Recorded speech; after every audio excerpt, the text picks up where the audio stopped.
आता आपल्या आवडत्या मालिकेचे संपूर्ण भाग मालिका प्रसारित झाल्यानंतर लगेचच पाहू शकता फक्त सन नेक्स्ट वर. भारतातील प्रेक्षकांसाठी मोफत सेवा. जी करू नको बाबाराव. उद्याला आता माझ्या तावडीतून कुणी सोडवू शकणार नाही. मी तुला सांगितलं होतं, माळवसात पिशाच्च आणि अतृप्त आत्म्याची शक्ती मोठी असते आणि या काळात कोणतंही शुभ कार्य करू नये. माझा ऐक बाबाराव. सर्व पित्री अमावस्या झाली ना, मगच हा लग्नाचा घाट घाल. ठीक आहे नाना, त्याचप्रमाणे सगळं करतो. हे बघ नाना, काहीही झालं तरी माझा प्लान फसता कामा नये. हे येऊ.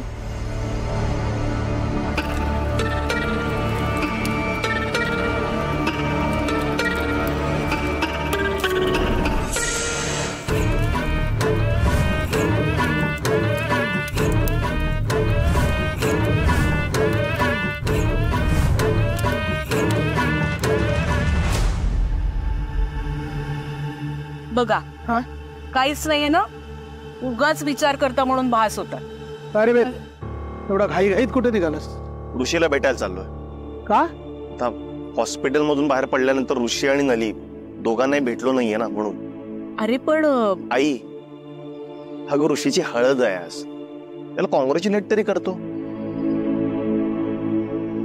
आणि नलीने माझा जीव वाचवलाय ना, मला तिला थँक्यू म्हणायचंय. हो, मी काय म्हणते, मी जाते त्याच्याबरोबर गावडेंच्या घरी. ऋषीची हळद आहे, सरस्वती एकटी काय काय करेल. बरोबर आहे तुझं. अचानक लग्न ठरल्यामुळे त्यांचा गोंधळ उडाला असेल. मी विठ्ठला घेऊन जाते सोबत. ऋषीची हळद आहे, आपल्या रूढीप्रमाणे आम्ही ऋषीला हळद लावतो आणि उष्टी हळद मितालीसाठी घेऊन येतो, म्हणजे मितालीच्या हळदीचा कार्यक्रम इथे पूर्ण करता येईल. ठीक आहे, निघा मग तुम्ही लगेच. आई चल. अरे वेद, असा येणार आहेस का?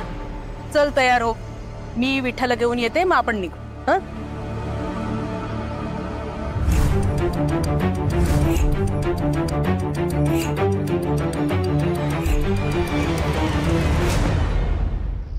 अरे देवा, किती खरेदी केली आहे. ते काय खरेदी केली? काय? ती खरेदी काहीच नाही. माझ्या भाच्याचं लग्न आहे, मोकळ्या हाताने खरेदी करायची आहे मला, आणि याला काय लग्नाची खरेदी म्हणतात? अगं किती काय काय आणलंय. आयत्या वेळेला जे सुचेल आणि सहज मिळेल तेच आणलंय. पण वहिनी, आधी जरा कल्पना द्यायला हवी होती ना तुम्ही मला. अचानकच ठरलंय लग्न. पण असं अचानक ठरतं का काही?